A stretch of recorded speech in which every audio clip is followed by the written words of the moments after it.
Yeah, the move. Whatever hand you hit, you move to that side. Left hook, boom! You gotta think of throwing punches. Your job is to throw punches. Sheep, it will become a sheep.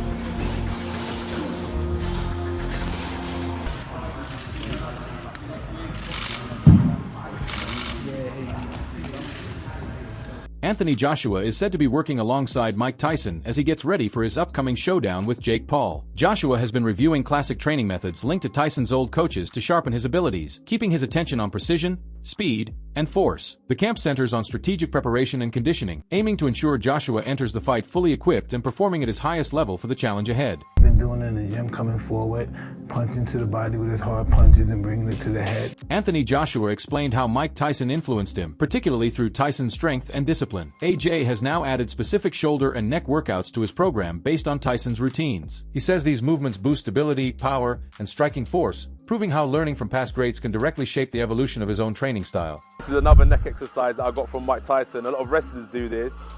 Quite dangerous actually. Physios don't like this type of stuff, but it's good for neck conditioning. It's called neck bridges. And it's flexibility and strength at the same time. So it's a really good exercise if you want to strengthen up your neck area. Mike Tyson offered guidance to Anthony Joshua, praising him as a remarkable competitor. He highlighted that regularly stepping into the ring is essential for progression, noting that ongoing activity sharpens technique, builds belief, and keeps a fighter performing at peak level. What advice would you give to somebody like AJ? That he has a lot of talent and not to get discouraged. He only loses when he quits. When you quit, all the doors of opportunities close. You know what I mean? You have to be game, and then don't get discouraged if you lose. Listen, you just lost. You may have got $30 million. I just think the more time you lay off, the worse you get.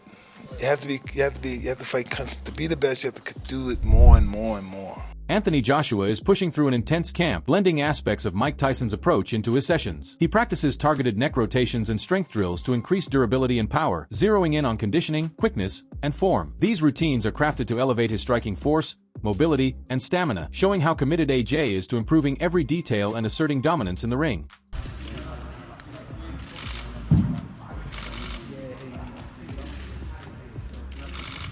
Bro, my physio's looking at me like, what the fuck?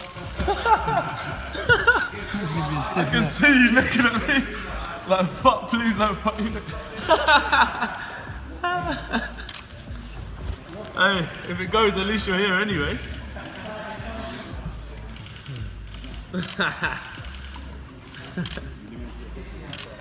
You know, 43,000 tuned in. Oh, mate. I know I started this shit. Just do you want to set up the physio table, put the flat tonight? Anything. Get back up there. Easy, bro. Eat.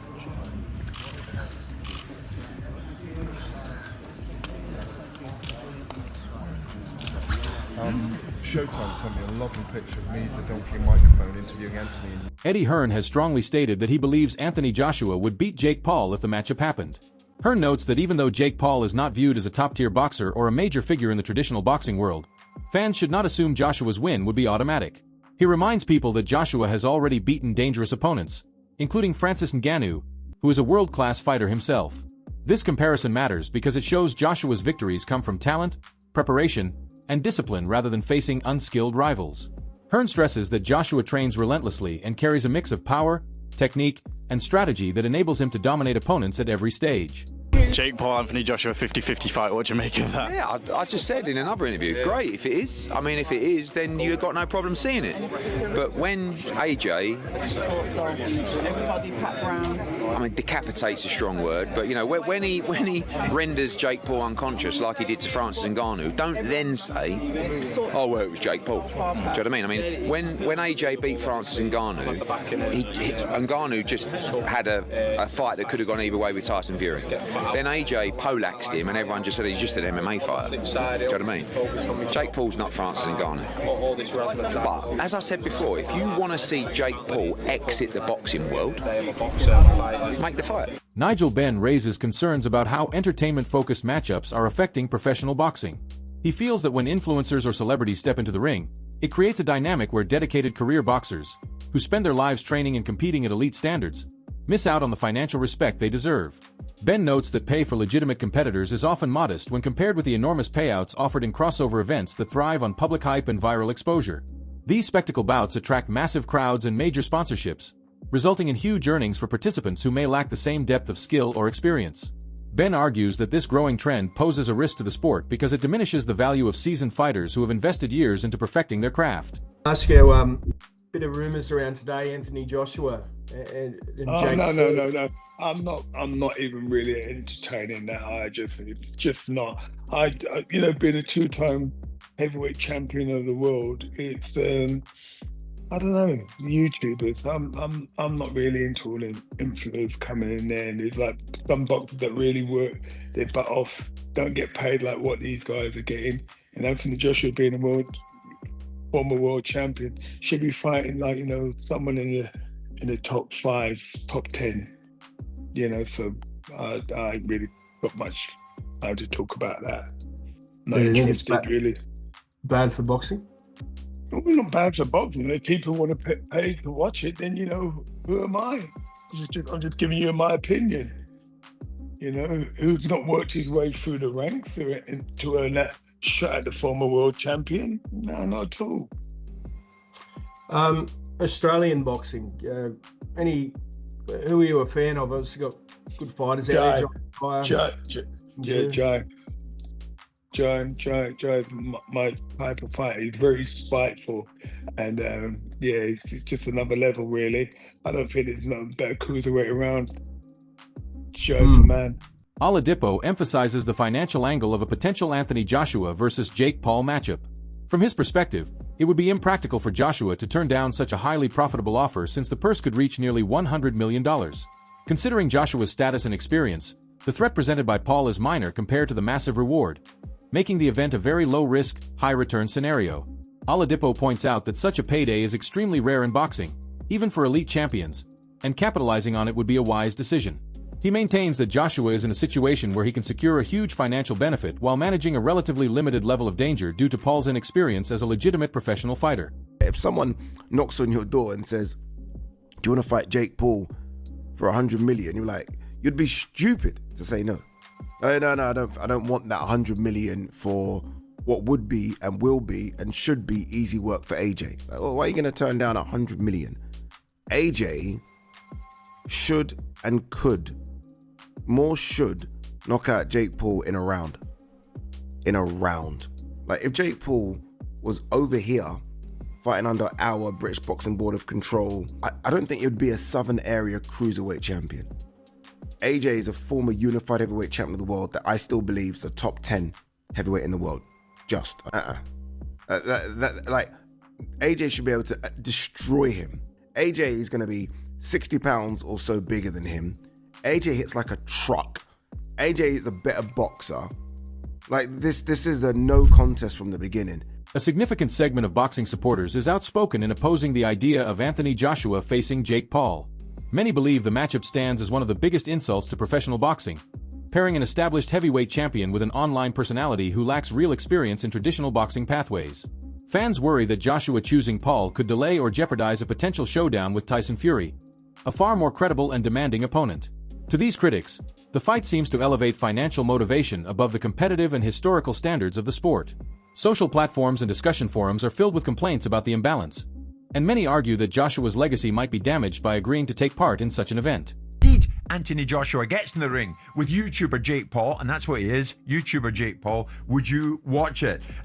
Simon, before we take some calls, with this seemingly in the pipeline, can we safely say goodbye to Anthony Joshua versus Tyson Fury?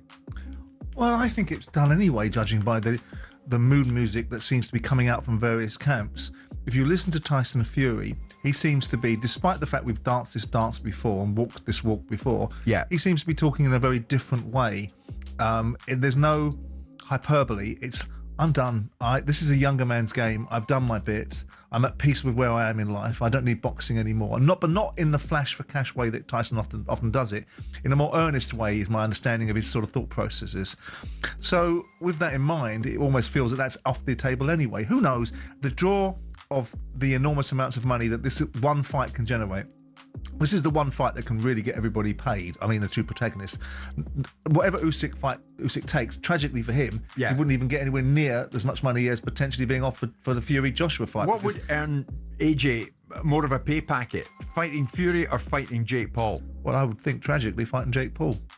God, what is that? Because the revenues, because it's a Gen Z TikTok generation that wants to watch sport in a certain way. Yeah. And that's nothing critical of them. It's just the way that it is.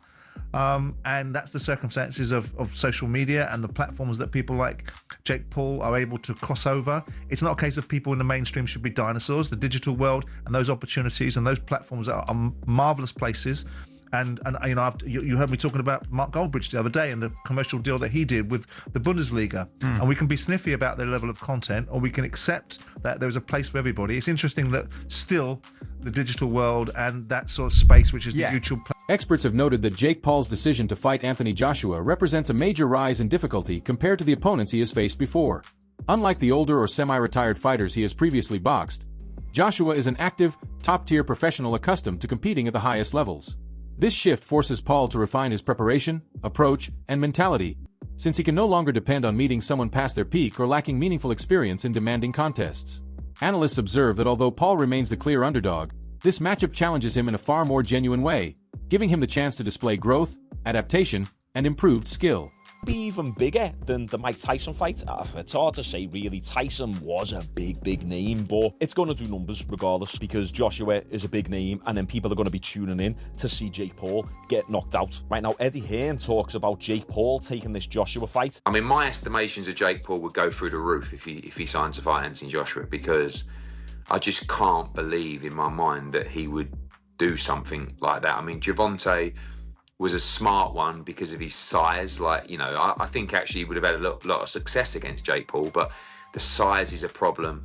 But this would just be, you know, like if Jake Paul was to take the fight with AJ, you'd really have to maybe carry his balls in a wheelbarrow on the ring walk, you know, because AJ wouldn't mess around in there, you know. So it would be huge, but nothing, you know, to tell you it's close. Just a few conversations so far. Damn right, if Jake Paul takes this fight, he's got some major balls on him. And I know people hate influencer boxing, but come on, he's not fighting an old, retired, past the prime MMA fighter. No, he's fighting a legit boxer who's massive, 6'5", 6'6", jacked, 240, 250 pounds, shredded, power puncher. Do we need to remind ourselves of what Joshua did to Francis Ngannou? Francis Ngannou was coming off a pretty good performance over Tyson Fury. He didn't get the win in that fight, but you could argue that he did actually win that fight. And Ngannou, throughout his entire MMA career, in 4-ounce gloves, very rarely got hit. He could take a punch. He's got a big,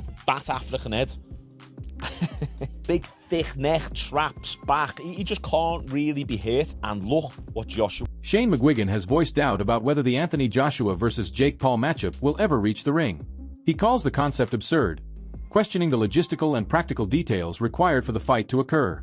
McGuigan explains that despite the public buzz and media attention, several obstacles could prevent the bout from being finalized, including contract terms, promotional disputes, and the physical or reputational risks involved.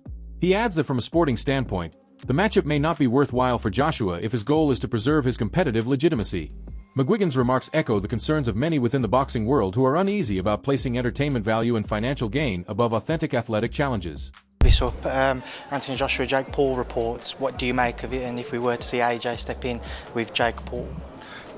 I said it yesterday, I'll say it again, I think it's fast. I just don't see how it's going to materialise. I didn't think the tank fight would materialise, and it didn't. And you know, it's all good saying that you're going to box somebody, and then, you know, but until literally they're on the ring walk and in the ring, and I'm not going to believe it.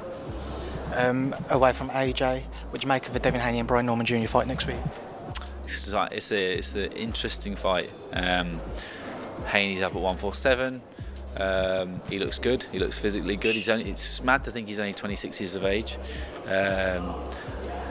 Confident-wise, I don't know what that Garcia fight took out of him. You know, because yes, he tested positive afterwards, but I believe that his Achilles heel is punch resistance, and I think, you know, it'll be interesting. I don't know enough about Norman, but I think definitely test him, and maybe Devin Haney will hold a better shot now. He's up at 147. But yeah, it's an exciting matchup. I think it's a genuine hard fight for him. Experts have observed a noticeable change in how Jake Paul is viewed within the sport. Although he was once regarded mainly as an entertainer or online influencer, he is gradually earning acknowledgement as a legitimate boxer due to the escalating level of opposition he has begun to face. This emerging recognition has shaped the opinions of fans, coaches, and analysts, contributing to a growing respect for his work and improvements.